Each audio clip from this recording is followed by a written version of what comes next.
Hello நேயர்களே, welcome to அமுத உணவு. இன்றைக்கி நம்ம என்ன டிஷ் செய்ய போகிறோன்னா கருவேப்பிலை பொடி. வாங்க எப்படி செய்யறதுன்னு பார்க்கலாம்.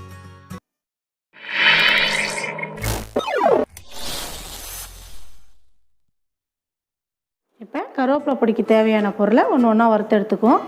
அதுக்கு நான் ஒரு வெள்ளை உளுந்து 150 கிராம் எடுத்திருக்கேன். அதை ரோஸ்ட் பண்ணி எடுத்துக்கலாம்.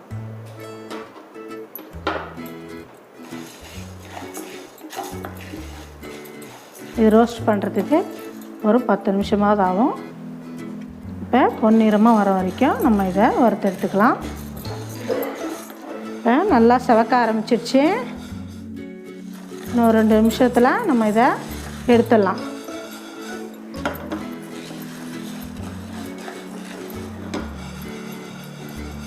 பாருங்க, இந்த ஸ்டேஜில் நம்ம இதை இறக்கிடுவோம். 50 கிராம் கடலைப்பருப்பு எடுத்திருக்கேன். அதையும் இதோட போட்டு திருப்பி இதையும் நல்லா ரோஸ்டர் ஒர்க் பண்ணுற வரைக்கும் நம்ம எடுத்துக்கலாம். உளுத்தம்பருப்பு எப்படி எடுத்தோமோ அதேமாரி தான். இது ரோஸ்டட் ஆகிற வரைக்கும் கொஞ்சம் வெயிட் பண்ணுவோம்.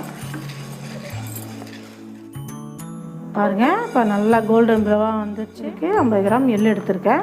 அதையும் நம்ம நல்லா வெடிக்கிற அளவுக்கு வறுத்து எடுத்துக்கலாம்.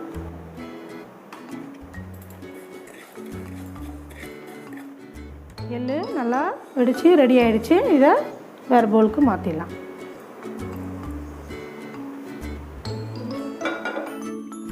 நான் ஒரு 50 கிராம் காஞ்ச மிளகாய் எடுத்திருக்கேன். அதை உங்களுக்காக கிள்ளி வச்சுருக்கேன். நான் அதுக்கு ஒரு 1/2 டீஸ்பூன் எண்ணெய் ஊற்றிக்கலாம். ஏன்னா நம்ம ரோஸ்டடாக வறுத்தா மிக்சியில் போட்டால் பொடி பண்ண முடியாது.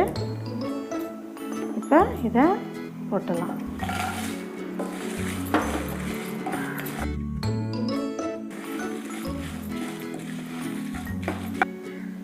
ஹை ஃப்ளேமில் வச்சு தான் வறுக்கிறேன். ஒரு 2 நிமிஷம் வறுத்தா போதும். ஏன்னா எண்ணெய் இந்த மாதிரி பெரட்டின மாதிரி இருந்தால் தான் தூள் பொடி பண்ணுறப்ப நமக்கு எதுவும் தெரியாது. மற்றதெல்லாம் தனியாக எண்ணெய் இல்லாமல் ரோஸ்டடாக வறுத்துருக்கோம். இப்போ இறக்கலாம்.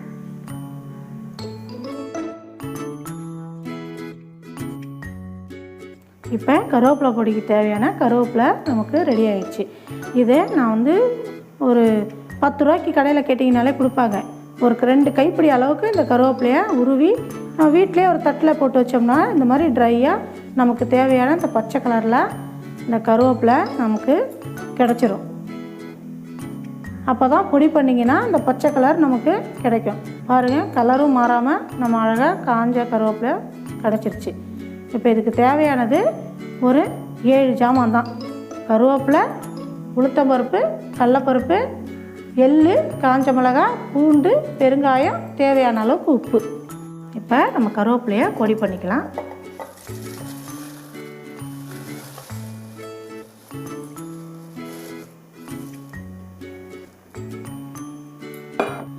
இப்போ கருவேப்பிலையை ஒரு சுற்றி நம்ம தனியாக எடுத்து வச்சுக்கலாம். ஏன்னா இது சருகு மாதிரி இருக்கனால ஃபுல்லாக இருக்கும். நம்ம போட்டால் மிக்ஸி ஜார் பத்தாது. இப்போ சுற்றினீங்கன்னா சும்மா ரவுண்ட் ஆகிடும் பொடி பண்ணோம்னா. இப்போ நம்ம பொடி பண்ணிடலாம்.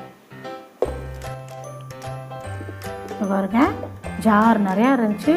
இப்போ ரவுண்டு தான் இருக்குது. நல்லா வாசனையாக இருக்குது. நமக்குனோடனே இதை நம்ம ஒரு தனியாக ஒரு பவுலில் ட்ரான்ஸ்ஃபர் பண்ணிக்கலாம். இப்போ வறுத்து வச்சுருக்கிறது எல்லாத்தையும் மிக்சியில் போட்டு பொடி பண்ணிடுவோம். பெருங்காயத்தை போட்டுடலாம். நான் ஒரு 3 டீஸ்பூன் அளவுக்கு எடுத்திருக்கேன் பெருங்காயம். இப்போ தேவையான அளவு உப்பு.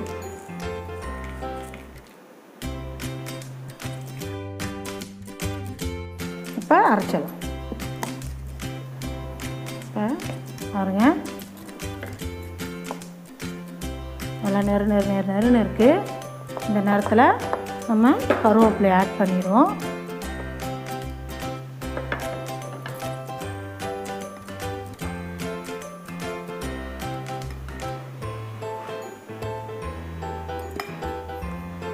கருவேப்பிலை ஆட் பண்ணியாச்சு. 2 பூண்டு எடுத்திருக்கேன். இதை கடைசியில் நம்ம பூண்டு வறுக்கலாம் வேணாம். நம்ம இந்த மாதிரி இதை பாருங்க பல்லாக எடுத்து போட்டுடலாம்.